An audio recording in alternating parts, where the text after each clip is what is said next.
अगले एपिसोड में हमें बेन और रुक दिखाए जाते हैं जो अंडरटाउन में सॉकर खेल रहे होते हैं और तभी बेन किक इन हॉक में ट्रांसफॉर्म होकर एक जोरदार शॉट मारता है जिससे कि बॉल गोल करके सीधा पकमार की दुकान में जाकर गिरती है और पकमार की पूरी दुकान टूट जाती है। और अभी वो लोग पकमार की दुकान की तरफ देख ही रहे होते हैं कि तभी सॉलिड प्लग एक बैंक में से चोरी कर भाग रहा होता है और ये देखकर प्रोफेसर होक्स्टर सभी को बताते हैं कि एक चोर बैंक से चोरी कर भाग रहा होता है। और तभी उनके सामने एक नकली बेन आ जाता है और वो कहता है बेन 10 आ गया है। इसके बाद सॉलिड प्लग और नकली बेन लड़ने के लिए तैयार हो जाते हैं और उन दोनों की लड़ाई देखने के लिए अंडरटाउन के सभी लोग इकट्ठा हो जाते हैं जबकि ये नकली बेन होता है, लेकिन फिर भी वो उसको ऐसे चेयर कर रहे होते हैं जैसे कि ये असली बेन है। इसके बाद वो नकली बेन कुछ फिल्मी डायलॉग्स मारता है और एक नकली एलियन में ट्रांसफॉर्म हो जाता है जिसका नाम होता है और तभी हमें पता चलता है कि ये असल में एक स्लेज पपी होता है जो कि किसी भी एलियन में ट्रांसफॉर्म हो सकता है। इसके बाद वो यूनिटार यानी कि वो नकली बेन सॉलिड प्लग पर कुछ प्लास्टिक की गेंदों से हमला करता है, लेकिन सॉलिड प्लग को कोई भी फर्क नहीं पड़ता। तो फिर वो कहता है कि अब कुछ बड़ा करना होगा और तभी वो अपने पास से प्रोफेसर होक्स्टर का दिया हुआ एक सिरप निकालता है जिसको वो जैसे ही पीता है तो उसकी बॉडी थोड़ी सी फूल जाती है और इस चीज को प्रोफेसर होक्स्टर भी रिकॉर्ड कर रहा होता है। और ये देखकर हमें पता चल जाता है कि प्रोफेसर होक्स्टर अपने प्रोडक्ट्स को बेचने के लिए बेन का नाम यूज कर रहे हैं जिससे कि लोग उनके प्रोडक्ट्स खरीदे और उनको प्रॉफिट हो। और इसके बाद नकली बेन और सॉलिड प्लग आपस में झूठ मूठ की लड़ाई लड़ने लग जाते हैं और ये देखकर बेन कहता है अगर मेरा शो है तो मुझे भी होना चाहिए। और इसके बाद वो आर्टिगोना में ट्रांसफॉर्म होकर लड़ाई के बीच में आ जाता है और ये देखकर प्रोफेसर होक्स्टर सबको कट करने के लिए कहते हैं और फिर वो बेन के पास आते हैं और उसे कहते हैं कि तुम ये क्या कर रहे हो, तुम सारा कुछ खराब कर रहे हो, अब मुझे असली बेन को असली पैसे देने पड़ेंगे। तो फिर बेन कहता है कि मैं ही असली बेन हूँ और उसके जवाब में होक्स्टर कहता है कि अगर तुम वही मशहूर बेन टेनिसन हो तो मैं तुम्हें अपने सीन में ले सकता हूँ। इसके बाद उस सभी को वापस स्टार्ट करने के लिए कहता है और बेन जाकर नकली बेन के सामने खड़ा हो जाता है और नकली बेन कुछ फिल्मी डायलॉग्स मारता है और उसे कहता है कि मेरा पार्टनर तुम्हें रोकेगा। और तभी वहाँ पर एंट्री होती है सिमियन की जो कि ग्वेन की कॉस्ट्यूम में होता है और वो आते साथ ही अपने जालों से बेन पर हमला करता है और बेन गिर जाता है और वो बेन के ऊपर जाकर कहता है कि तुम फिक्र मत करो, मैं तुम्हें बाद में सारा कुछ समझा दूंगा, मुझ पर भरोसा करो। लेकिन फिर बेन कहता है कि मैं तुम पर भरोसा कैसे कर सकता हूँ, तुमने हमें कई दफा धोखा दिया। और वो अपनी बर्फ की मदद से उस जाले को पिघला देता है और खड़ा होकर वहाँ से भागने लगता है। लेकिन तभी वो नकली बेन यूनिटॉर्म में ट्रांसफॉर्म होकर बेन के पीछे जाकर हमला करता है जिससे कि बेन उड़ता हुआ जाकर एक कूड़े के डब्बे में गिर जाता है। इसके बाद प्रोफेसर होक्स्टर अपना शूट खत्म करता है और वहाँ पर एक दुकान खोल लेता है जिसमें कि उसने नकली बेन 10 के खिलौने रखे होते हैं और वो उन सभी को कहता है कि तुम लोग थोड़ी सी कीमत में असली बेन 10 के साथ तस्वीर खिंचवा सकते हो। और ये सुनकर अंडरटाउन के लोग मान भी जाते हैं जबकि उनके सामने असली बेन खड़ा होता है, लेकिन फिर भी वो नकली बेन के साथ तस्वीरें खिंचवाने के लिए लाइन में लग जाते हैं। इसके बाद असली बेन नकली बेन के पास आता है और उसे कहता है कि तुम असली बेन नहीं हो, असली बेन मैं हूँ। लेकिन नकली बेन उसकी बात नहीं मानता और इन दोनों के बीच आपस में ऐसी बहस होती है। और इसके बाद हमें प्रोफेसर होक्स्टर दिखाया जाता है और वो कहता है कमाल की कमाई है,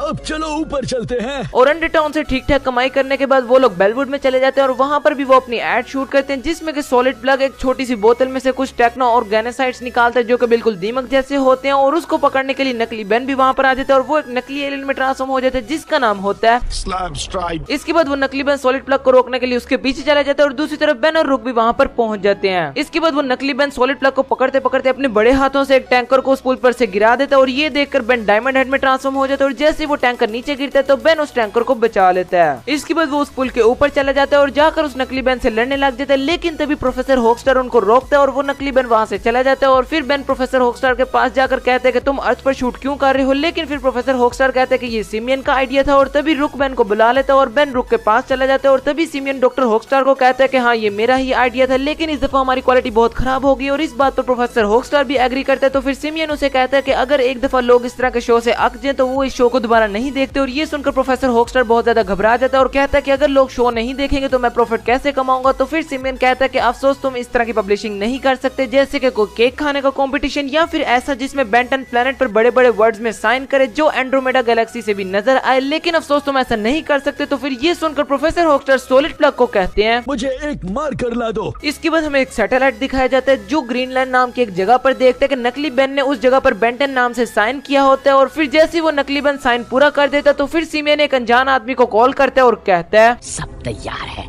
आकर ले जाओ। इसके बाद वो अनजान आदमी फौरन से अर्थ की तरफ बढ़ने लग जाता है और दूसरी तरफ हमें दिखाया जाता है कि बेन और रुक भी अब उस जगह पर पहुंच चुके होते हैं। और तभी एकदम से अर्थ की तरफ एक बहुत बड़ा मीटियोर आता है और वो और कोई नहीं बल्कि वही होता है जिसको सिमियन ने बुलाया होता है और उसका नाम होता है कलेक्टिमस। इसके बाद वो उन सभी को बताता है कि वो यहाँ पर अर्थ को कलेक्ट करने के लिए आया क्योंकि अर्थ पर खुद बेन 10 ने साइन किया है और अब वो इस अर्थ को अपने कलेक्शन में ऐड करेगा। और ये देखकर बेन सिमियन से कहता है तुमने पृथ्वी को बेच दिया। इसके बाद कलेक्टिमस अर्थ के इर्द गिर्द एक शील्ड बना देता है। तो फिर ये देखकर बेन और रुक कोलेक्टिमस को रोकने के लिए उस पर हमला करते हैं, लेकिन कोलेक्टिमस बहुत ही आसानी से उनके सभी हमलों का जवाब दे देता है। तो फिर ये देखकर बेन कोलेक्टिमस से कहता है, क्या हम ऐसे ही बैठकर एक आध स्मूदी पीते हुए बातचीत नहीं कर सकते? और ये सुनकर कोलेक्टिमस फौरन से मान जाता है, क्योंकि उसको असली बेन के साथ स्मूदी पीने का मौका मिल रहा था। और फिर वो अपने पास से एक कार्ड निकालता है और उन सभी को मिस्टर स्मूदीज के पास टेलीपोर्ट कर देता है। और यहाँ पर हमें पता चलता है कि कोलेक्टिमस बेन का बहुत बड़ा फैन है और उसने अर्थ को इसीलिए खरीदा क्योंकि अर्थ पर बेन 10 ने खुद अपने साइन किए हैं। इसके बाद वो कोलेक्टिमस से कहता है कि फिर तो तुम्हें ये भी पता होगा कि ये वाला बेन नकली है और मैं असली हूँ। और इसी बात पर वो दोनों आपस में लड़ने लग जाते हैं। और तभी हमें सिमियन दिखाया जाता है जो कोलेक्टिमस के पास जाता है और कहता है कि हमारे बीच सौदा हुआ था। तो फिर कोलेक्टिमस कहता है कि हाँ मुझे याद है, मैं भूल गया था, मैंने पैसे तुम्हारे बैंक में ट्रांसफर कर दिए। तो फिर सिमियन चेक करता है और कहता है कि अब मुझे यहाँ से चलना चाहिए। लेकिन फिर कोलेक्टिमस सिमियन को कहता है, तुम्हें तो अभी खुद का कार्ड मिलना बाकी है। इसके बाद कोलेक्टिमस सिमियन को अपने कलेक्शन में ऐड करने के लिए उसके पीछे भागता है। तो फिर ये देखकर बेन भी कोलेक्टिमस को रोकने के लिए ओमनीट्रिक्स का यूज करने लगता है, लेकिन तभी कोलेक्टिमस बेन और रुक को एक गम की मदद से जमीन पर ही चिपका देता है और वो सिमियन को अपने कलेक्शन में ऐड कर लेता है। इसके बाद वो नकली बेन के पास जाता है और उसको असली बेन समझकर अपने कलेक्शन में ऐड करने की सोच रहा होता है। और उतनी देर में असली बेन ओमनीट्रिक्स का यूज करता है और एस्ट्रोडैक्टाइल में ट्रांसफॉर्म होकर खुद को और रुक को उस गम में से निकाल लेता है। इसके बाद वो दोनों एक बार फिर से कोलेक्टिमस पर हमला करते हैं और उसको रोकने की कोशिश करते हैं, लेकिन इस दफा भी कोलेक्टिमस उनसे आराम से लड़ लेता है। तो फिर बेन उसे कहता है कि मैं तुम्हें अर्थ के बदले में कुछ बेहतर दे सकता हूँ, लेकिन कोलेक्टिमस कहता है कि मुझे नहीं लगता। तो फिर बेन उसे एक मार्क 12 टेकाडोरियन आर्मर और अनालॉग ऑफर करता है, लेकिन वो कहता है कि प्लेनेट इंपॉर्टेंट नहीं है बल्कि बेन 10 की दुनिया से कनेक्शन इंपॉर्टेंट है। तो फिर ये सुनकर बेन समझ जाता है और वो कोलेक्टिमस को अपने बचपन की एक टी शर्ट ऑफर करता है और कहता है कि तुम्हें एक ओरिजिनल बेन 10 टी शर्ट मिल सकती है। और उस टी शर्ट को देखते ही कोलेक्टिमस मान जाता है, लेकिन वो बेन को कहता है कि तुम्हें ये टी शर्ट मुझे 3 मिनट के अंदर ला कर देनी होगी, नहीं तो तुम अर्थ को भूल जाना। इसके बाद वो एक 3 मिनट का टाइमर स्टार्ट कर देता है और बेन बगैर टाइम वेस्ट किए एक्सेलरेट में ट्रांसफॉर्म होकर अपने घर जाता है, लेकिन वहां पर उसको कोई भी टी शर्ट नहीं मिलती। हर टी शर्ट पर किसी न किसी खाने का दाग लगा होता है। और दूसरी तरफ बेन के पास सिर्फ 60 सेकंड रह गए थे। तो फिर बेन प्लमर्स हेडक्वार्टर्स में जाता है जहां पर ग्रैंडपा मैक्स ने उसके बचपन की चीजें संभाल कर रखी होती है। तो बेन को उसमें से एक साफ सुथरी टी शर्ट मिल जाती है और वो ग्रैंडपा मैक्स का शुक्रिया अदा करता है और टाइम खत्म होने से पहले वहां पर आ जाता है और कोलेक्टिमस को वो टी शर्ट दे देता है। इसके बाद कोलेक्टिमस उस टी शर्ट को अपने कलेक्शन में ऐड कर लेता है और बेन से कहता है कि तुम्हारे साथ बिजनेस करके अच्छा लगा और वो उन सभी को बाय बोलता है और वहां से चला जाता है। इसके बाद वो नकली बेन उसकी मदद करने के लिए असली बेन का शुक्रिया अदा करता है और फिर बेन उसे कहता है कि क्यों ना तुम मेरे नाम की बजाय अपने नाम से मशहूर होने की कोशिश करो। और इस बात पर वो नकली बेन भी मान जाता है और वो उन सभी को अपना नाम बताता है और उसका नाम होता है डीफस विबल पिस्टर। और इसके बाद वो सभी वहां से चले जाते हैं और एपिसोड खत्म हो जाता है। तो बस यार यहीं पर होता है बेन 10 ओमनीवर्स के सीजन 5 के पूरे 10 एपिसोड्स का ब्रेकडाउन खत्म। आई होप कि आपको ये ब्रेकडाउन, ये स्टोरी एक्सप्लेनेशन वीडियो पसंद आया होगा। और यार अगर तो ये स्टोरी एक्सप्लेनेशन वीडियो पसंद आया तो यार इस वीडियो को लाइक करना, चैनल पे न्यू हो तो सब्सक्राइब करना। एंड मैं मिलूंगा आपसे किसी नेक्स्ट वीडियो में एक अच्छे से टॉपिक के साथ। तब तक के लिए गुड बाय।